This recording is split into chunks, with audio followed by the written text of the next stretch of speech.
Hi everybody, I'm joined by a gentleman. He's a lieutenant colonel in the United States Air Force. He is a pilot and it says he was an astronaut.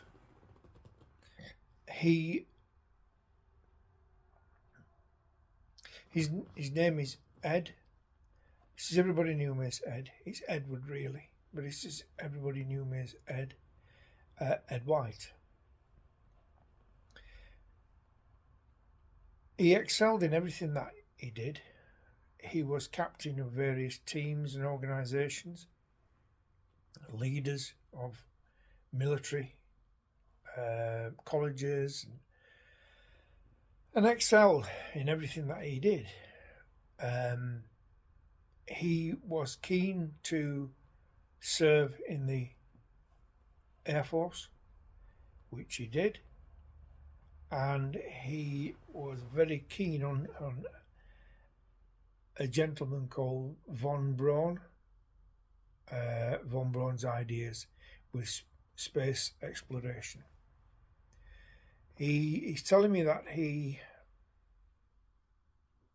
was very interested in the developments that the Boeing aeronautical company were developing, and he also was interested in what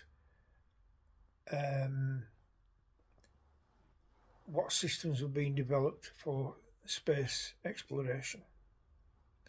He became an astronaut and also testing all these different systems. He said he was very interested in certain aircraft that weren't from the United States, shall we say, and the systems in which propelled them and sustained life within them, the different systems. And he had these different ideas, and came a lot of different ideas came from his engineering knowledge of these aircraft and his understanding. He tried to understand. Thank you. Okay. He says he also became a test pilot with the as an astronaut, and they were testing a new system in a rocket. Yep. Okay. He says we had to get into this test rocket and to test this system. He says, and some of it was my input. He says, we all had the same input, but he says, some of it was my input. And when we got into this control room within this rocket, he said, it didn't look right. He says, a lot of the things weren't finished off. And when we were told, it's fine, everything, you're not there for that system, you're there for this system to see if that works. He says, but that won't work if this won't work. And he says, I pointed out all the different scenarios that would and wouldn't have happened, and we were told that it'll be fine. That won't happen, it will be fine.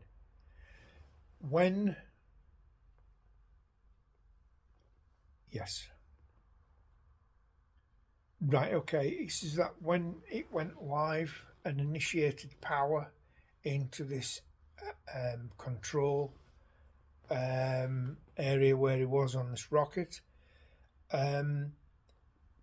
he says it just started smelling and smoking. He says it smelt like rotten eggs. He says, and we tried to get out of an escape hatch, but yes.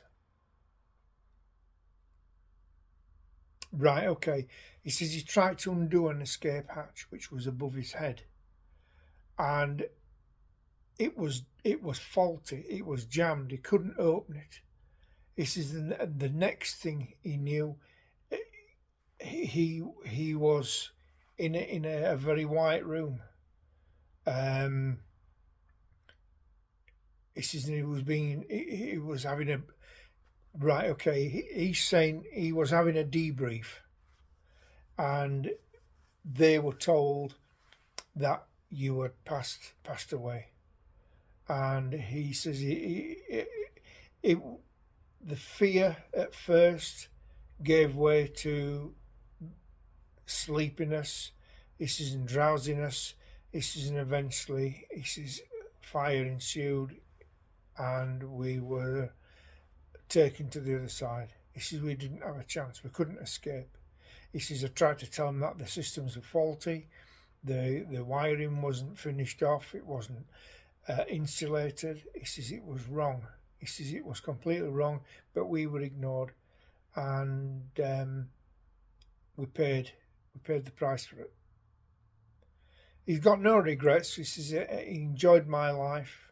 He says I also didn't put as much time into my wife and children, which I solely apologise for, but I've never stopped loving, and I will always love you. And on that note, he says, I've said everything that I wanted to say. He says, it's just that my ideas within the astronaut community were not listened to. And on that note, he said what he wanted to say. And bless you. Thank you, Ed. And I'll see you in the next one.